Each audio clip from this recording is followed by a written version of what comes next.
Hey guys, welcome to the Lunge and Lift podcast. Today we've got a great episode in store for you, all about progressive overload.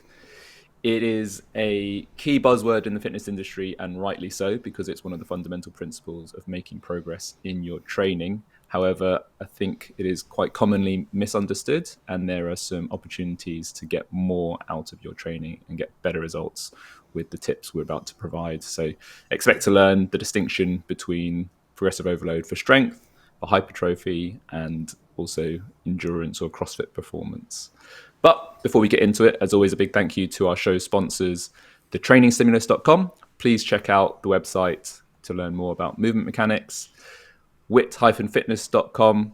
Please check out the website and use discount code LL15 to get 15% off your purchase. And Hytro, use discount code LL20 to get 20% off your blood flow restriction apparel. Right, let's get into it. Rob, progressive overload. It's the one, right? Yeah, I mean, progressive overload to me means jumping up by 5 or 10 kilos, and that's it. There is nothing but 5 and 10 kilo plates when you're jumping up in weight. Now, that has definitely bit me in the ass many a times over the years, because sometimes you say to yourself, I'm just not that strong, but I'm going to do it anyway, and bang, I shouldn't have done that. But I know I'm not alone here, because I see this nearly every week in the gym. I see this all the time on clients' programs. It's just what we seem to know, right? Is we seem to think that either things go up in fives or tens, and anything in between doesn't count.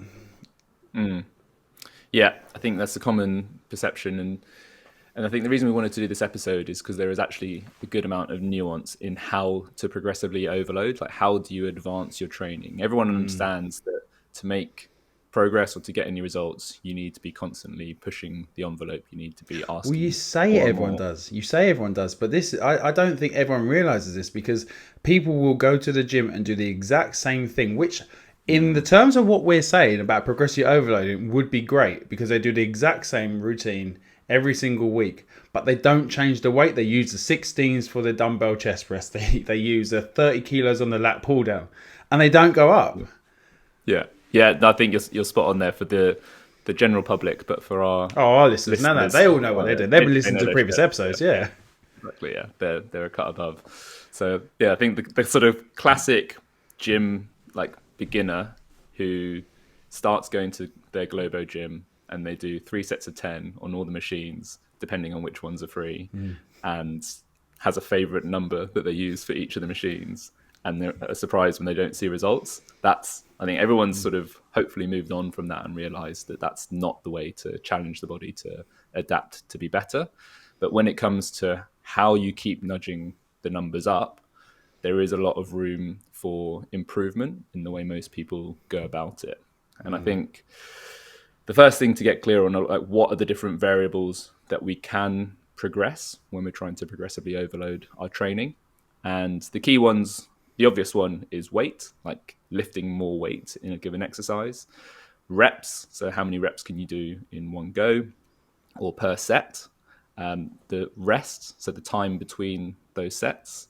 If you have tempo or time under tension, you also need to factor that in, because obviously 1 rep in 2 seconds is very different to 1 rep in 5 seconds of tension. Feels very, very different and has a different effect on the body. Total volume is also super important, because 1 set of 5 versus 5 sets of 5, again, has a different effect on the body. And then thinking about speed or time, especially if you're doing cardio stuff, endurance stuff, then obviously the duration and speed at which you do it has a huge impact. And that comes over to CrossFit performance as well, which we'll talk about later. So those are the sort of the key things that we want to manipulate. And the secondary one would be primacy. And that basically means how close to the beginning of the session is a given movement, because doing it at the start of your session is very different to doing it at the end of your session, and also which exercises are combined together and the interference effect that they might have. Yeah, I think especially with those in particular, it can be really confusing at times, because when people then say dive into tempo training as a example, even doing the difference between a 2 second lowering and a 3 second lowering is very different. Even to add in a pause on your chest on the bench press is different. So, even doing a competition standard bench compared to a normal one, even when it comes to the deadlift, holding the deadlift at the top of the movement and not doing touch and go, or so resetting at the bottom.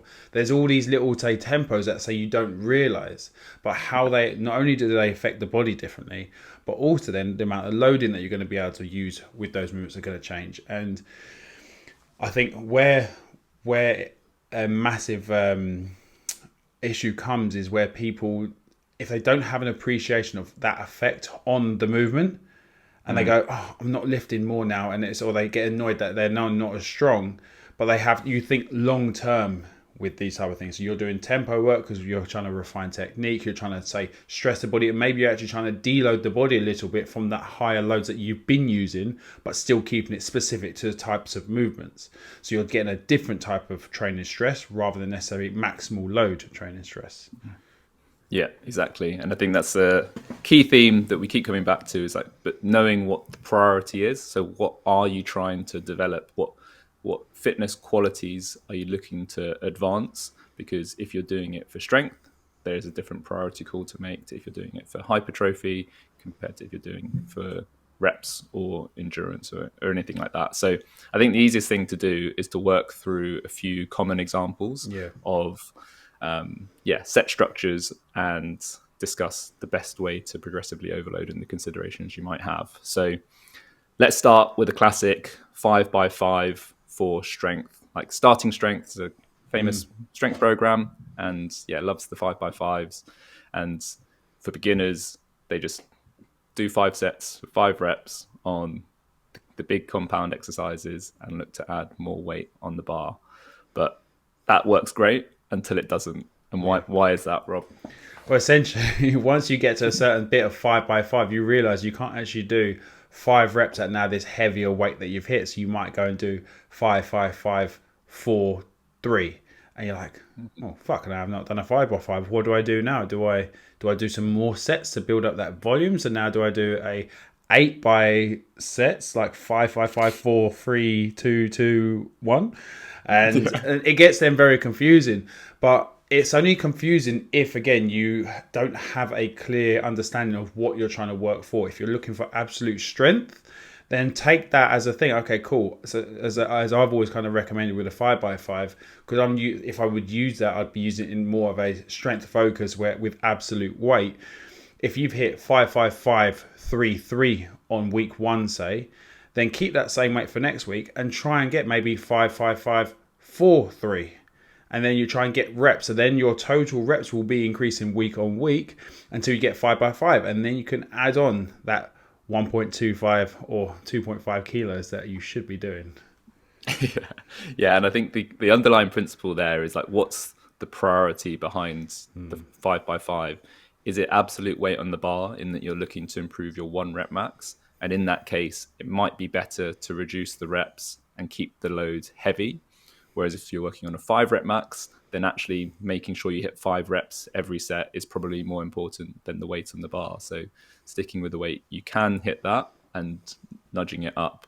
And also hitting the total reps as well would be more of a priority. So like Rob said, they're making up for the missed reps in later sets. Yeah, so this is then where, for instance, with myself, I'd make sure all of my warm-up sets beyond my beginning warm-up sets, so ones when I know weights are starting to feel a little bit impactful on the body, but nothing too much, I'm making sure they're 5 reps. I'm not doing anything less, so that I can either take some ownership and say, right, these are now my working sets, or, I can say, right, if you just use 200 kilos as the example, right? As long as I'm doing 5 reps from, say, 140, 160, well, this shows my jumps, right? 140, 160, 180, 200. If I did 5s on all of those and then say I wanted to get as many sets as possible at 200 as my 5x5, then if I only managed 2 sets, then I could then say, cool, my 5x5 started at 160. So then you can kind of game the system in a slightly different way. But you can always say, right, my goal is 200 kilos for 5x5. And that's the consistent across the board. Because if you do the same every single week, this is something we're going to kind of keep relaying back to. But if we have some consistency in how we get to our working sets, It Yeah. means we can see how how we're impacted. And this actually comes through a lot of self experimentation, because I used to, when I was a little bit younger, be able to literally just one rep, like say deadlifts, like 60, 100, 140, 180, 200, 220, then whatever, right? And do singles, and I'll be at my working set for like threes or something like that. Whereas now, if I don't do close to or as close to my working set volume as possible, I really struggle. And a lot of that is actual the mental fight that you have to tell yourself to do another rep. And that's a skill which people don't, I think, appreciate enough when they are doing these, like, say, threes, fives, or whatever, because the ability to feel stress with one rep and rack it in is relatively easy. But to feel stress and then endure that stress over the set is a skill in itself. So that's where, as I said there, about building up in sets of 5 when you start to count, will really help you on your top end stuff.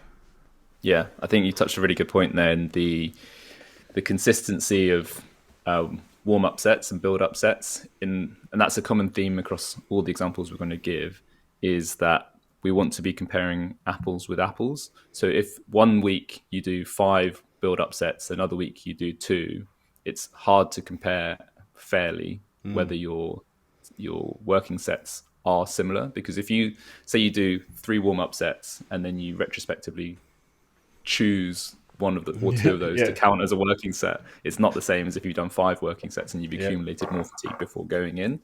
And the common pitfalls you see with something like a 5x5 is that, like, different lead-ins to the working sets, so you don't know how tired you are going into the 5x5. But one big one that's underappreciated, in my opinion, is the rest period, because doing 5x5 with a minute's rest compared to doing 5x5 with 3 minutes rest between sets is worlds apart, and people don't give enough respect to the effect that has on the body.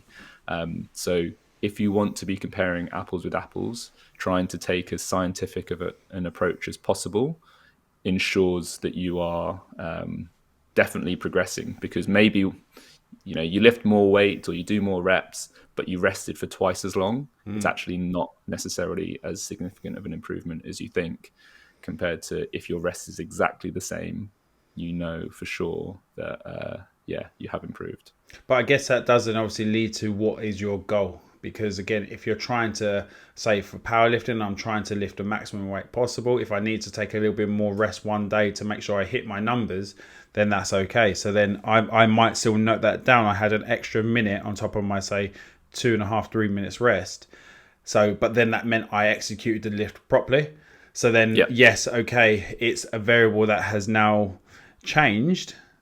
But my goal isn't necessarily the rest period per se, because obviously with the sport that I'm, say, currently working in, is in that the rest isn't the priority. The goal is the weight on the bar. And obviously you're going to have rest in between, say, other people lifting.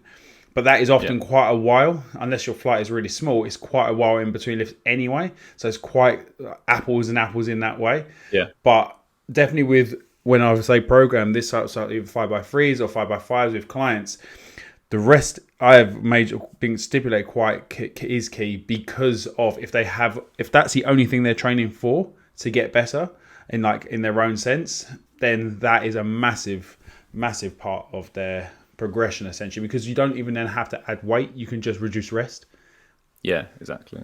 I think you make a really good point there, that if the priority is strength, you actually want to err on the side of over resting rather than under resting. And I think particularly people relatively new to strength, they almost feel awkward sitting around, not doing anything. Yeah. They want to just be doing something, which is why they might under rest. So they might do the 5x5 with a minute's rest between sets and then gas out, rather than actually run out of strength, because they're fatigued cardiovascularly rather than pushed to their strength limit, for example. So again, being clear on the priority, like you're doing 5x5 generally to develop your strength, not to develop work capacity or muscle endurance. So giving yourself more rest rather than less rest is a better idea.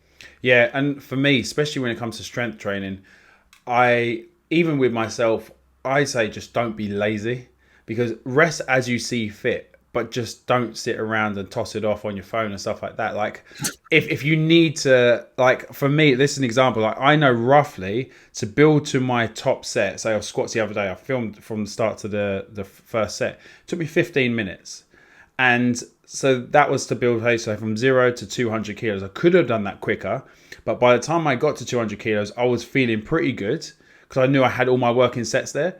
So and again, but this is something we haven't actually touched on, but also because I use wrist wraps and I use a belt and I have knee sleeves, when I put these bits of kit on in my set also makes a difference. So I always start my squats with knee sleeves on. I put my wrist wraps on at 140 and then I put my belt on at 180. That's pretty much every single time I squat. That's when it comes on. Same as when I deadlift. I deadlift with a belt when I get to about 180 or 200. It depends on if I want to see how I'm feeling on the day, of how things are feeling, where I put it on there. But what kit I use at certain times plays a big bit as well. Because then that can then impair your numbers when you're looking at them. Because if you're wearing a belt from early doors, it's probably going to be very different. Yeah, 100%. I think that's another variable you need to control for us. Doing 5x5 at 200 beltless is different to doing 5x5 at 200 with a belt. So again, apples to apples, you can't say that, that's progression is maybe you just added a belt. Yeah. So let's jump into bodybuilding, because I think this one is or should I say hypertrophy or hypertrophy, this is the realm where I think most people get really confused, because I know if I've programmed 3 or 4 sets of 8 to 12 reps, you'll nearly always see the same weight for all the reps and all the sets, and you're like, this is including myself, and this is not them me saying, oh, my clients are like, they don't. It's like, this is, I see in my head, I'm like, right, I'm going to use X weight and I'm going to try and get, say, 12 reps on each set. So that if I then don't hit my, say, 12 reps on each set, I then feel bad. I'm like, oh, I failed. But that's kind of the whole purpose of bodybuilding, right? Exactly. To take the muscle to muscle failure. Yeah. So we were talking about this just before we started recording. And when I'm reviewing client results, the thing I like to see least, if I've programmed 4x8 to 12 on an exercise, is 4 sets of 10 at the same weight. Because if you're doing 4 sets of 10, you probably could have done 12 in an early set. And then maybe done less on a later set. And that would have meant that all the sets felt harder and you were working closer to failure in each of the sets, which is the stimulus if you're doing hypertrophy work. So again, this is very different to the 5x5 now, in that the reps may vary because the primary focus, the priority, is taking the muscles close to failure rather than the performance or output. So it's more of how does it feel type thing rather than what's the weight necessarily as the key objective. So as Rob said there, you want to choose a weight that's going to be tough to get 12 out. If you can get 12 out for all 4, then obviously you need to go heavier next time. But the best thing for me to see would be like a 12, maybe 12, 11, 10, 8, something like that, because you know that each of those sets was very close to the limit. And because you were a bit more tired, your performance did drop off. And that is what you want from a hypertrophy point of view.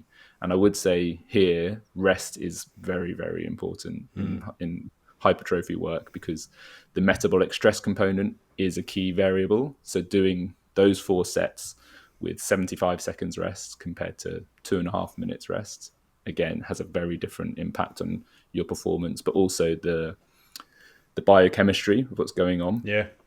And you can feel that, right? In that the burn accumulates much more intensely with a slightly shorter rest period. You won't be able to lift as much, but that's kind of the point, is that you want that pump, you want the byproducts to build up in the muscles, which is the stimulus for growth. Yeah, and it's funny because you say obviously that's what you like to see, and I fully agree. And it's like, we're not necessarily then saying having 4 sets of 10 compared to 12, 10, 10, 8. They're essentially the same thing for the same amount of reps, because obviously we're still hitting the 40 reps.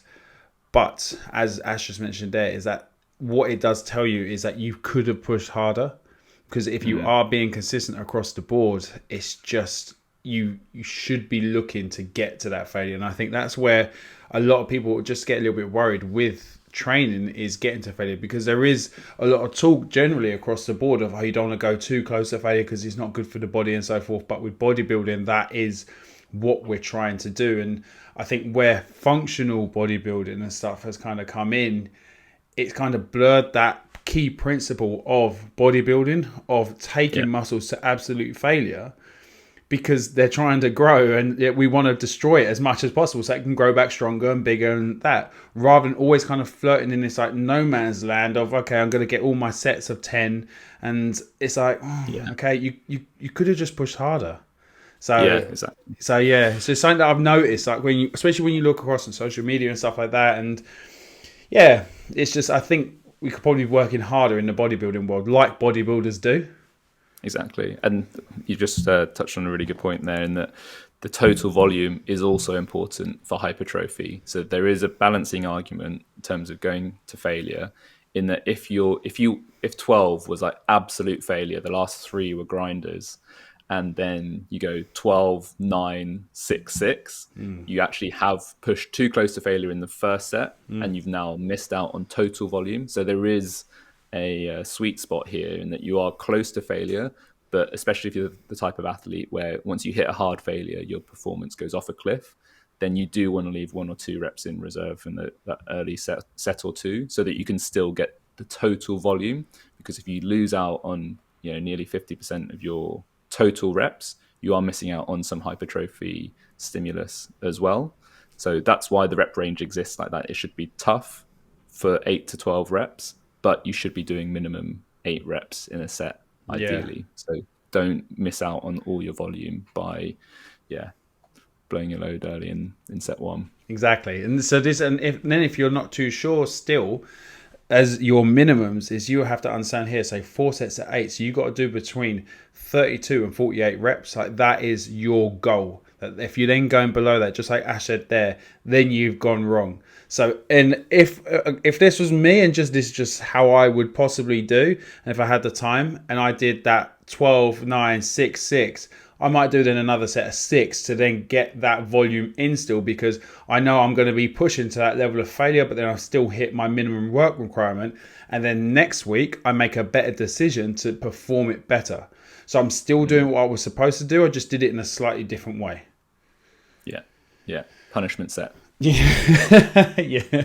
So let's move on to the next bit, which for me I've been in a constant battle over the years of just trying to progress these, and whether it's through weighted or body weight, just trying to increase volume.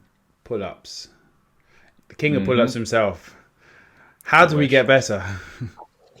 Yeah, well, we can get better in many different ways on the pull-ups, and we can use the 2 examples that we've just discussed in terms of strength or hypertrophy, depending on what we want our pull-ups for, in which case we would treat them just the same. So you could use a 5x5 weighted pull-up, progress that just like the starting strength style, or we could look to do higher rep sets in a bodybuilding style, like 8 to 12, and scale the weight accordingly. So if you're struggling to do 8 to 12 body weight reps, using a band or some assistance to hit that total volume rep range, just like we do for the hypertrophy.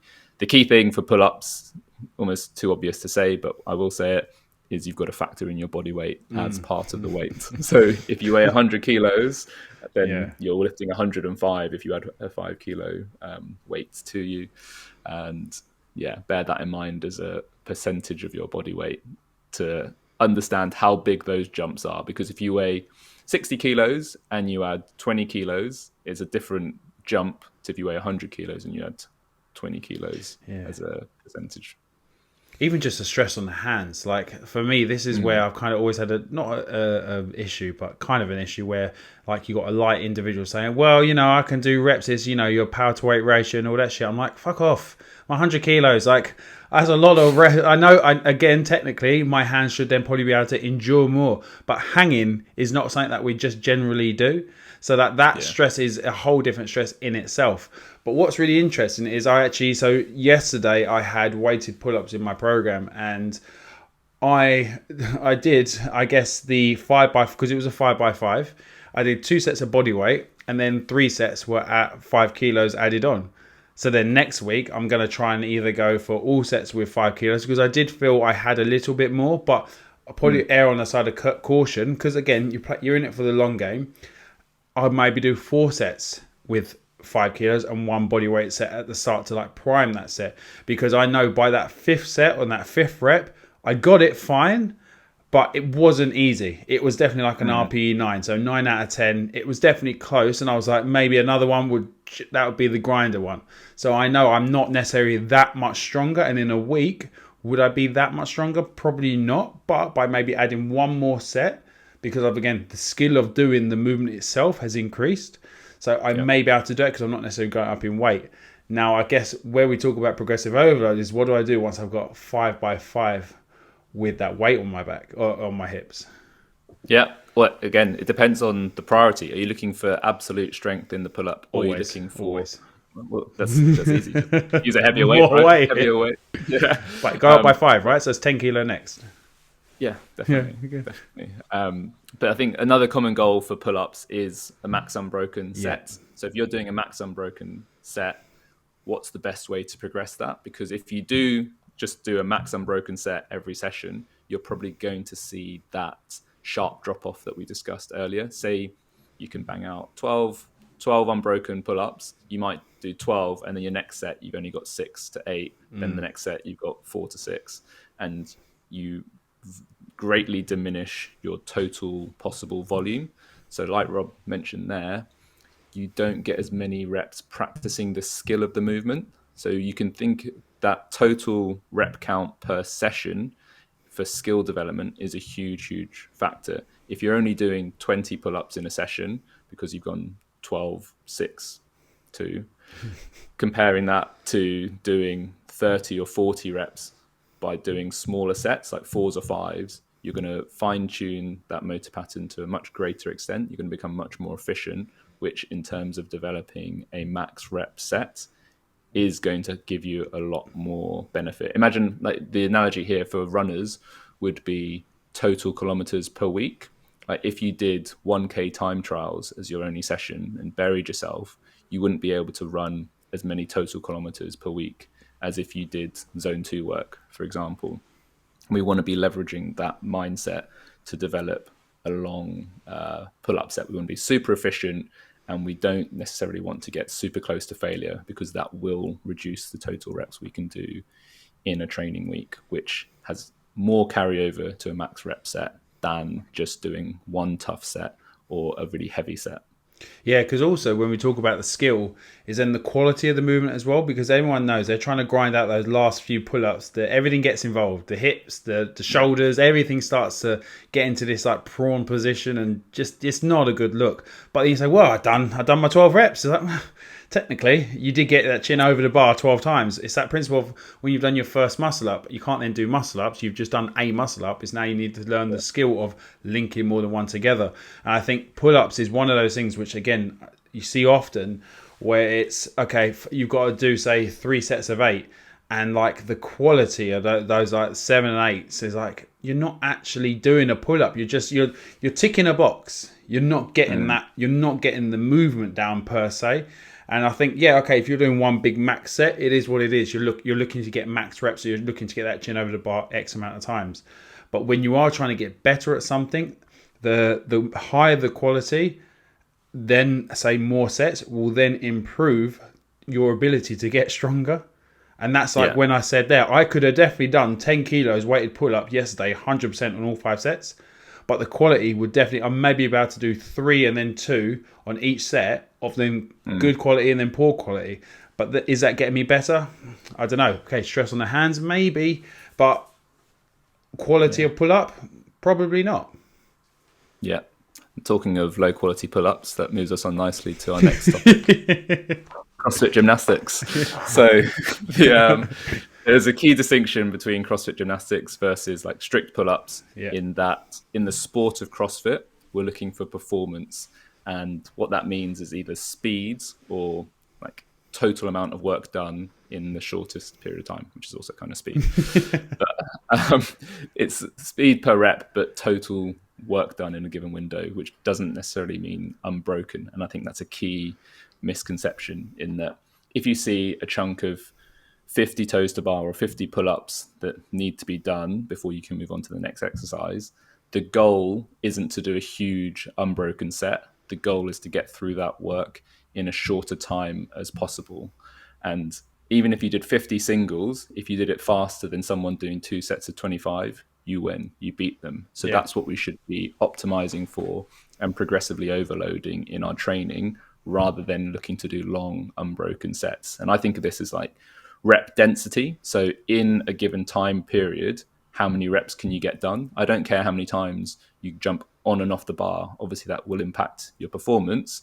But if you can do 20 reps in 40 seconds, that's way better than doing 15 unbroken. Like if those 20 reps are in 5 sets of 4 even. So that is the primary output performance that we care about when it comes to the sport of CrossFit gymnastics. So when we're looking to progressively overload that, it almost doesn't matter the size of your set. Well, it matters, but it's not the priority. No. The priority is the rep density. So we should be looking to increase rep density as our program progresses, rather than really worrying about what's the biggest set you can do. Because one big set is nice to show off about and put on Instagram, but in a competition, you're rarely ever going to get tested for a max unbroken set. It's going to be part of a workout, and it might be a big chunk, but the thing that's going to win you the workout is the speed with which you complete the rep number that they've set you, and that's it. Yeah, because again, with things like CrossFit, as you say, it's the ability to recover. So if you take yourself too close to that, like when we had all that example earlier of hitting that set of 12 and then falling off a cliff and doing 6 and just going to whatever, if that was your essentially pull-ups, and this comes from very personal experience, doing your big set and then just suddenly like, fuck, I can barely string 3 together now because you've completely exhausted the skill of doing the movement. Whereas I then remember I broke it down to the open when you was around there, and it was a big set of chest. I think it was chest to bars or something like that, and it was that was it. It was 27, 21, 15, no 31, 27, 21, 15, 9. It was the big set first, pretty sure. And I broke it down into much smaller chunks and was able to get through the whole thing a lot higher quality because I kept the butterfly chest to bar throughout, rather than doing a nice big set of say 10 or say 15 because it gets me close to that goal, but then needing that bigger rest. And as anyone knows when they've been doing CrossFit, as soon as your forearms blow up, like you're fucked because you can't hold on to anything, and then you're overworking every other part of the body to perform the movement, and it's just not going right. So within like obviously like gymnastics training like that, erring on the side of stopping a tiny bit earlier and getting yourself back up quicker. As I said, then a lot of the time is the score is how quickly you do something, not necessarily how you've done it. Just exactly. Like with powerlifting, is the amount of weight that you've lifted, not how you've got to how you've lifted that weight. It's just you need to hit that weight on the day. Exactly. And this is the exact opposite to the hypertrophy priority. Yeah. In the hypertrophy priority 4x8 to 12, you want to be hitting failure or getting very close to failure in every set. In a big chunk of CrossFit gymnastics, you want to avoid failure at all costs because that's going to slow your time down massively. If you go off that cliff, you're going to, like, you see the number of people you see in the open who will open with a big set of gymnastics. Say they've got to get through 30 toes to bar. They'll open up with a 15, then they'll do a 5, then they'll do a 3, and then they're down to 1s or 2s. And it takes them fucking ages when the person who does 10 sets of 3, never rests for more than 5 seconds, overtakes them. It's very much like a tortoise in the hare situation. So that rep density is the priority. And like that workout I judged you on, just chipping away with small sets is faster. So you win the workout, which is what you actually care about. What you don't care about is, I think people coming from a bodybuilding background into CrossFit, their mindset is, I want this to hurt. So it doesn't feel like they're doing it right unless they're suffering a little bit. But in a competitive workout, the easier you can feel doing it, the better. You don't want to be really suffering unless you have to, and you have to push yourself to that limit, usually at the end of a workout, but definitely not the start of like a 15-20 minute piece. Do you want to be anywhere near to failure? Yeah, and I think also is doing, say you're doing 30 reps, doing 10 sets of 3, as you alluded to there, but it doesn't feel cool. It just, you're doing No, a set of 15. You're like, yeah, as you say, it's the Instagram set. I fucking opened with a set of 15. Don't show all those other sets that followed it or the quality of the reps that followed that. exactly. But watch the Yeah, person right behind you doing those 10 sets of 3. Just drop, grab. Gus was such a good example of doing exactly that. He knew exactly where his points were. The bar would be just high enough, so he literally just tapped the floor and he's straight back up.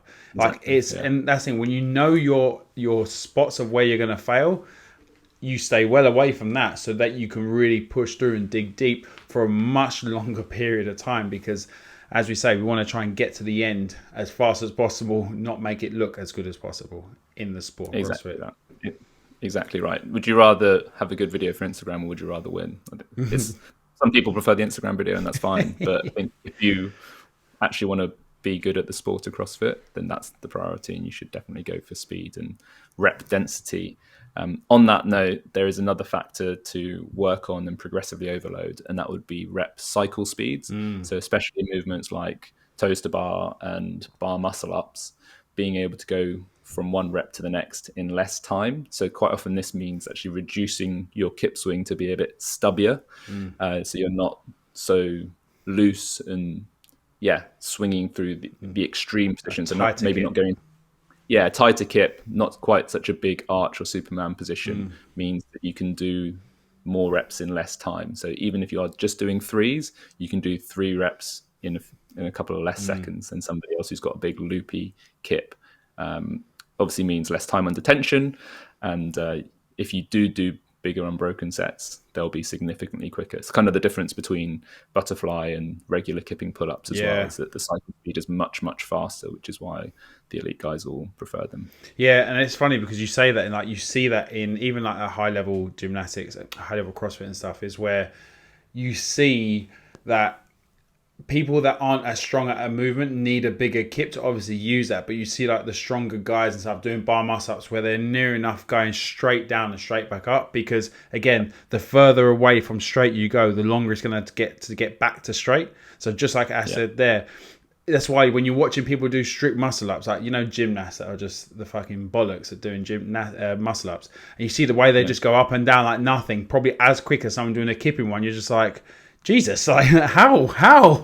So, but it's because again that straight line path, that it's just so fast and efficient. You can only get that again with staying away from failure.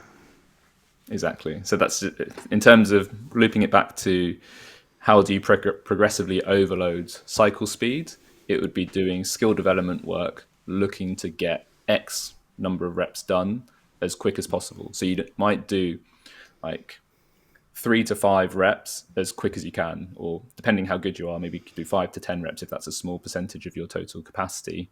But the goal is progressively overloading the cycle speed. So if that number of reps takes you 10 seconds, can you get them done in 9 seconds? Can you get them done in 8 seconds? And to start with, it will feel like a sprint, but just like running, if you do overspeed intervals, then eventually your cruising pace comes up as well. So you can do overspeed gymnastics to then dial it back to a faster, air quotes, jogging speed.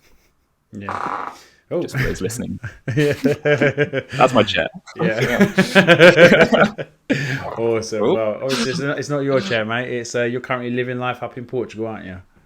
That's right. Yeah, That's right. Living it up. Love it. Absolutely love it. Well, guys, we hope you enjoyed today. It's always a fun thing to talk about progressive overload for me, because it's such a fundamental of everything that I enjoy, obviously with strength training and stuff. But when it comes to talking to people about it, it's interesting to see how much we take for granted what we find as easy to understand, and that you just think progressive overload is as simple as just adding a little bit here and there. But then when you break it down, you realize actually you understand why it can be a little bit confusing at times for people, because there is those key variables of more than just weight. You've got the reps, the rest, the time under tension, the volume, as we said, the exercise order. All those sort of things can play such a huge part in your progressive overloading success. So, and don't forget as well to, like, obviously set to set reps, weight can vary, as long as you can keep track in a great way to nudge it up, to nudge up, basically just take smaller steps. So think about adding slightly smaller weights. And this can sound a little bit silly, but you can do is even add in say 1.25 on one side of the bar. If you really can't do a big jump, will that be a massive impactful? I mean, I doubt it. But if you really can't make the next 2.5 kilo jump, say on a squat, then that can be a little thing you can do. But don't take that from me. And if you do get injured doing that, come to us. But I think one of the most important things out of today that I think we really want you to get away is you need to be as scientific as possible when it comes to how you're progressing, because if you're not consistent in how you've got to where you're measuring, then you're never measuring the same thing. And as I said earlier, the apples are apples. We need to make sure we are trying to be as consistent as possible to make sure that if we are making changes, we can see what those impacts are doing, whether it's a good thing or a bad thing. Anything else to add, mate? I think that's spot on, mate. Controlling the variables is the key thing for me. Progressive overload works. It is the key training principle that we need to be moving our training forwards. But we can only be sure that we're moving forwards if we are very consistent with those variables. So try to change as few as possible at once. Ideally, just have one priority. So whether that is weight on the bar, whether that's rep density, whether that's time under tension or total volume, have that as your priority and make sure that's moving forwards with everything else staying constant. Because if you're changing more than one thing at once, it's very difficult to be sure that you are actually moving forwards, because you might be making it harder in one dimension but making it easier in another. So like you said there, that'll be apples and oranges, and that's not what we want. Definitely not. So thank you as always for listening. We really do appreciate you every single week, and thank you for spreading the message of Lunge and Lift. Again, we appreciate our listener audience growing, so thank you very much for that. If you do have any questions for the podcast, do give us a message either over on Instagram at lunge.lift, or you can leave us a review, and you can on Apple Podcasts or Spotify, wherever you're listening to us, or head over to YouTube and you can subscribe to the channel. So thank you very much for your time, and we'll see you next week. Cheers, guys.